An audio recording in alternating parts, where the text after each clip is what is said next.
Bismillahirrahmanirrahim. Assalamualaikum warahmatullahi wabarakatuh. Asbahna wa asbahna mulku lillah walhamdulillah ilaha illallah wallahu akbar. La hawla wa la quwata illa billahil aliyyil azim. Allahumma salli ala sayyidina Muhammadin wa ala ali sayyidina Muhammad kama shallaita ala Ibrahim wa ala ali Ibrahim fil alamin innaka Hamidum Majid. Para santri rahimakumullah yang semoga Allah sayangi, semoga Allah selalu melimpahkan rahmat, hidayah, kesehatan, maghfirah, ya, dan kecerdasan untuk kalian semua, agar kalian menjadi santri-santri, menjadi anak-anak yang soleh, anak-anak yang didambakan oleh agama ini, ya, untuk bisa lebih baik lagi ke depannya, ya. Kita mulai, ya, pelajaran hari ini dengan penambahan. Kemarin kita sudah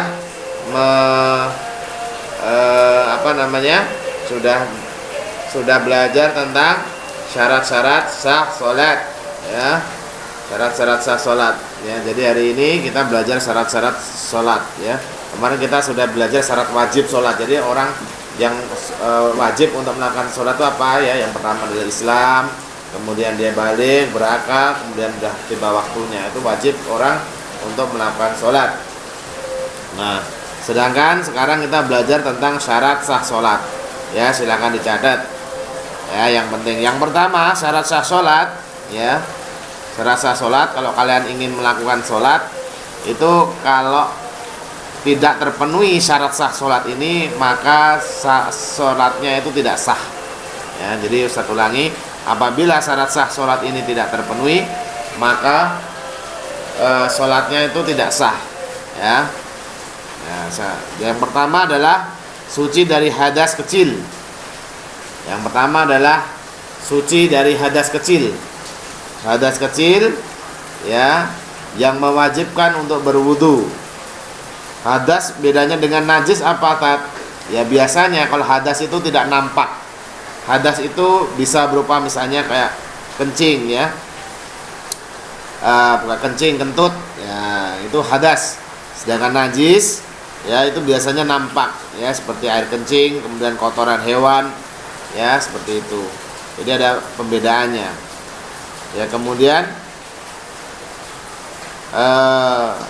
hadis yang menunjukkan bahwa syarat sah salat itu adalah bersuci, ya, seperti sabda Rasulullah SAW, la yakbalu, maka tidaklah diterima Allah menerima solatan bi ghairi tuhurin, ya, solat yang bi ghairi tuhurin, tanpa bertoharah, bersuci. Jadi ini syarat sahnya, kita harus suci. Suci ada beberapa, ya. Yang pertama adalah suci secara jasmani, ya, diri kita, dan suci tempatnya, ya.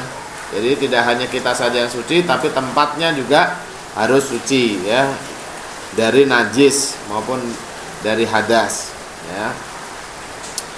Yang kedua, syarat sah salat adalah menutup aurat, ya. Jadi setelah kita bersuci, berwudu, kalau mandi gimana, Tat? Mandi sama dengan wudu, ya. Kalau orang sudah mandi, maka beberapa ulama mengatakan sudah sah untuk melakukan sholat, ya. Karena di dalam wudu, dalam mandi, ya, nanti kalian belajar ketika kalian sudah kelas 7, itu salah satu adab atau hal yang dilakukan sebelum kita mandi adalah berwudu, ya. Jadi sudah termasuk berwudu, ya, kalau mandi. Jadi setelah mandi kalian boleh langsung untuk melakukan sholat, atau kalau kalian misalnya masih kurang, boleh melakukan sholat lagi, boleh melakukan wudhu lagi, ya. Apabila kalian di dalam suatu tempat atau hal yang tidak bisa memungkinkan sholat, misalnya contohnya kalian di pesawat, ya, atau di di suatu tempat yang tidak ada air, maka dibolehkan kalian untuk melakukan tayamum. Nanti insya Allah Ustaz akan ulangi lagi bab wudu dan tayamum sambil kita menyelesaikan untuk pelajaran sholat, ya. Jadi tadi syaratnya orang harus suci dari hadas maupun najis, baik dirinya maupun tempatnya, ya. Nah, Jadi kalau orang sudah bebas dari najis dan hadas, maka dibolehkan untuk sholat. Orang yang masih hadas, najis, maka tidak diperbolehkan untuk sholat, ya, sampai hilang hadas atau najisnya. Kalau hadas cukup dengan berwudu itu bisa langsung sholat. Tetapi kalau najis itu sifatnya harus dihilangkan najisnya dulu. Misalnya ya baju kita terkena kotoran, ya kotoran itu harus hilang dulu. Hilang apanya? Hilang warnanya, hilang baunya, ya, seperti itu. Jadi tidak nampak lagi najisnya. Ya, yang kedua, ya selain suci dari hadas maupun najis, yang kedua adalah menutup aurat, ya. Berdasarkan firman Allah Subhanahu wa taala, "Khudzu zinatakum inda kulli masjid." Khudzu, ya berpakaianlah kalian, ya. Zinatakum, perhiasan-perhiasan kalian, maksudnya baju-baju kalian yang bagus, ya, pakai mukena yang bagus, peci-peci yang bagus, yang paling baik, ya, perhiasan yang paling baik itu, ya. Inda kulli masjid, setiap kalian memasuki masjid Allah, ya. Jadi pakaian, ya, berpakaian ketika ke masjid kan tentunya untuk beribadah, untuk sholat. Nah, makanya Allah memerintahkan untuk memakai pakaian yang terbaik. Jadi harus menutup pakaian yang terbaik menurut Islam, ya, harus salah satunya adalah menutup aurat, ya. Ada banyak, terutama untuk perempuan ini, ya, banyak sekali. Nah, batas aurat untuk laki-laki adalah antara pusar dan sampai lutut. Tetapi kalau sholat, ya, bertelanjang dada, ya, tidak memakai pakaian juga itu melanggar adab, ya. Adabnya menghadap Allah dengan bertelanjang dada itu tidak baik. Walaupun itu secara kaidah fikih sah gitu karena menutup aurat, ya, tetapi secara adab, ya, secara adab dalam bertemu dengan Allah itu tidak baik, ya. Makanya harus memakai baju yang bajunya itu yang terbaik, ya. Sebisa mungkin malah jangan pakai misalnya baju harian, baju yang sudah sudah dipakai untuk bekerja, ya. Kalau memang terpaksa tidak apa-apa, tetapi kalau misalnya bisa ada yang lebih baik, maka kita ngambil yang lebih baik, ya. Jadi auratnya laki-laki antara pusar dan lutut, ya. Kemudian aurat perempuan, ya, ini ada banyak khilaf, ya, di antara khilaf itu maksudnya ada perbedaan, ya, pandangan para ulama, tetapi ya jumhur mengatakan, ya, semua bagian wanita itu aurat kecuali telapak tangan dan muka ketika sholat. Jadi kadang ada yang mengatakan sampai muka pun aurat, ya. Tapi kalau di dalam sholat, ya, kebanyakan jumhur ulama, kesepakatan para ulama semua adalah membuka cadar, membuka auratnya perempuan adalah muka dengan telapak tangan, ya. Jadi itu batas-batas auratnya. Jadi kalau misalnya pakai gamis gimana, Tat? Boleh. Pakai sarung boleh, ya. Ya, yang penting adalah adab-adab dalam berpakaian, ya. Contoh tadi adalah adabnya seseorang tidak boleh menyerupai lawan jenis lah, laki-laki atau perempuan, ya. Memang perempuan yang memakai celana mungkin menutup aurat, tetapi secara adab, ya, itu tidak diperbolehkan karena adab yang lain itu mengatakan harus wanita itu berpakaian longgar, ya, tidak sempit, ya, maksudnya terlalu ketat begitu. Jadi itu adabnya yang harus dipatuhi karena kita hidup itu tidak hanya bermasalah dengan muamalah saja, tapi juga belajar tentang bagaimana adab yang baik, ya, menurut Al-Quran dan Sunnah, ya. Gamis panjang, nah ini dikatakan oleh hadis Abu Dawud mengatakan, ya, la taqbalallahu sholatan khaidin illa bi khimar, ya. Allah tidak akan menerima sholat wanita yang telah haid atau yang sudah balik haidin illa bi khimarin, kecuali dia memakai kerudung, baju kurung, ya. Khimarin, baju kurung, ya. Khimarin yang sesuai, yaitu khimarin itu baju yang longgar, yang besar, yang menutupi kepala hingga ujung kaki, ya. Seperti itu hadis riwayat Abu Daud ya, dengan sanadnya yang baik ya, jaid. Kemudian yang terakhir ya, syarat sah sholat selain dari suci, kemudian kita sudah menutup aurat. Yang terakhir adalah menghadap kiblat. Ya, seperti dalam firman Allah, wa haitsu ma kuntum, ya, di mana saja kamu berada, wa haitsu ma kuntum, ya, di mana saja kamu berada, fawallu, hadapkanlah wujuhakum, wajahmu, satrah, ke pembatasnya ini maksudnya adalah Masjidil Haram atau Ka'bah. Jadi kalau di Indonesia, di Arab Saudi itu sebelah baratnya, ya, sebelah baratnya Indonesia. Jadi Indonesia harus menghadap ke barat. Ya, beda nanti dengan Afrika. Afrika itu letaknya ada di sebelah timur, sebelah barat, ya.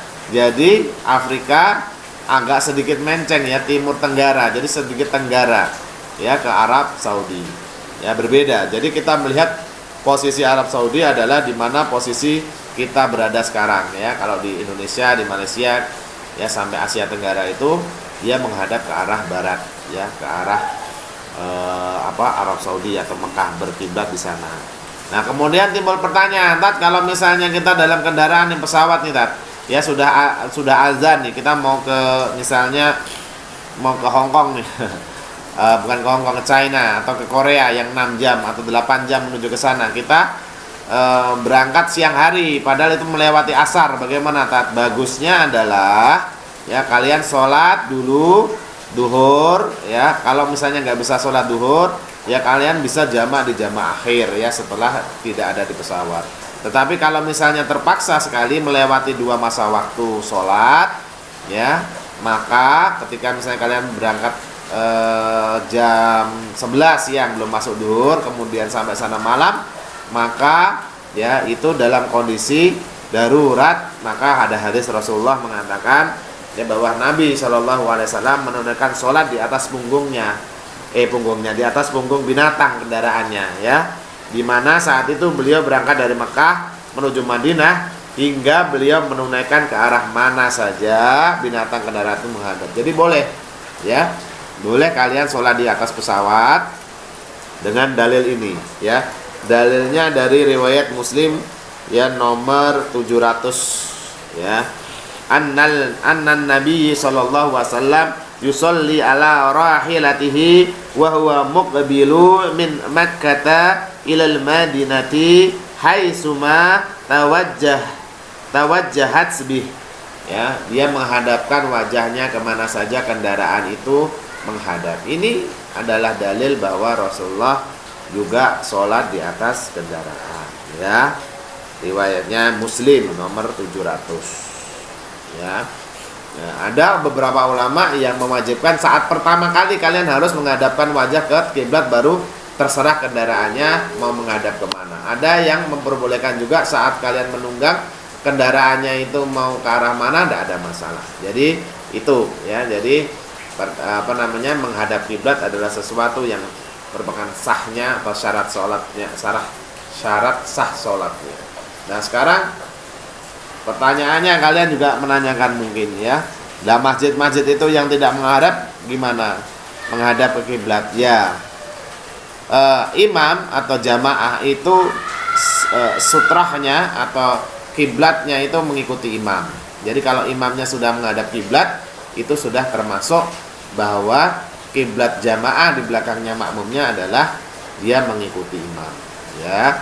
Ya, makanya sekarang kalian lihat beberapa masjid ada tidak lagi, ya, tidak sesuai dengan bangunannya, ya.